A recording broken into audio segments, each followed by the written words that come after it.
it's not only good to see you this year, but it's good to see you this year on the court playing the way you're playing. Like we were talking about it earlier. People don't appreciate your game sometimes until they see you in a different light.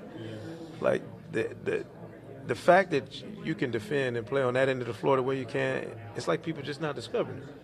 Yeah, I mean, you gotta.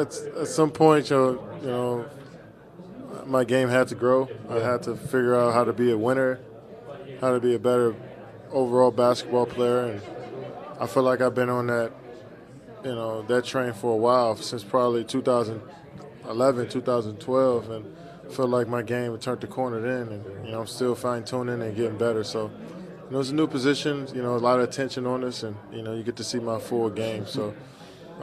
It's just all about getting better and keep growing for me. If you don't see it, then that's on you.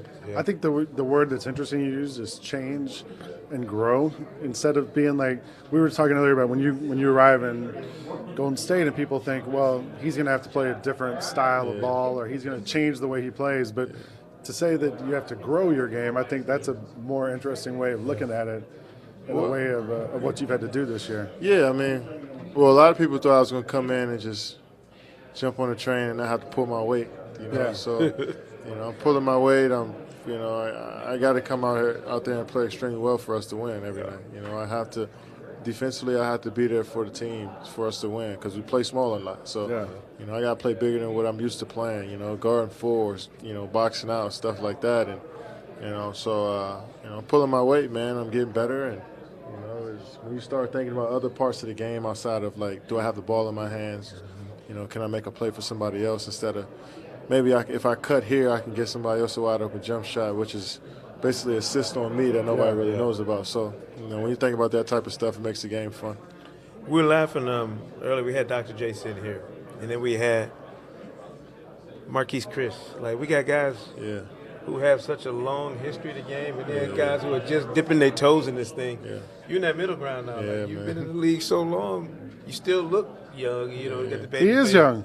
That's what I'm saying. But in terms of years of service, do you start thinking about how long you've been at this and just the grind that it's been to get to this point? Yeah, man, all the time. It's my 10th year. A lot of people ask me how long I've been playing. And when I say 10, they kind of shocked, because, I can remember it would just feel like yesterday I was just graduating high school. To be a 10-year veteran, 8-time All-Star, MVP in the league. It's just like, it's amazing. It's a blessing to be here and be healthy. It's hard. It's hard to play in this league. So don't take that for granted. And, you could get younger guys 10 years younger than you. And, a couple guys used to say, man, I grew up watching you. I'm like, wow, man, I'm only 28 years old, and you grew up watching me. So it's a cool feeling to influence the younger guys coming in, but still be a young guy at heart as well. I remember going to that photo shoot with you and your mom outside of D.C.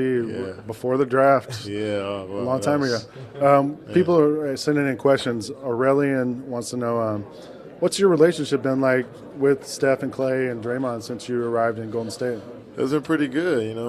Those guys they easily get along with, low maintenance guys. So none of them think, none of us really think that we're quote unquote superstars, and it makes it fit, Clay is in his own world all the time. Draymond's so emotional, and Steph is just a great guy. So it makes it work. And I'm low maintenance as well. So, great group of guys, man. Not only them, just from like Sean Livingston and Andre Iguodala to Pat McCall to JaVale McGee, just David West, Zaza, everybody down the line, man. Just great people. Brenda Hinchman wants to know, you talked about growing your game. Where do you find the motivation to do that? Like, you just rattled off all this 8-time All-Star, MVP. You could be cool. You could be cool with that. But it just feels like, man, why not get more? You're seeing some success, and you've been here. Why not try to keep going for more? You can easily be satisfied, but my mom told me never to satisfy. Never to get satisfied, and I just try to play my game and worry about every single day is a new day. And what I did yesterday really doesn't matter if I don't come and bring it today. So just try to build that consistency and longevity, and we'll see what happens after I'm done. Can that be taught?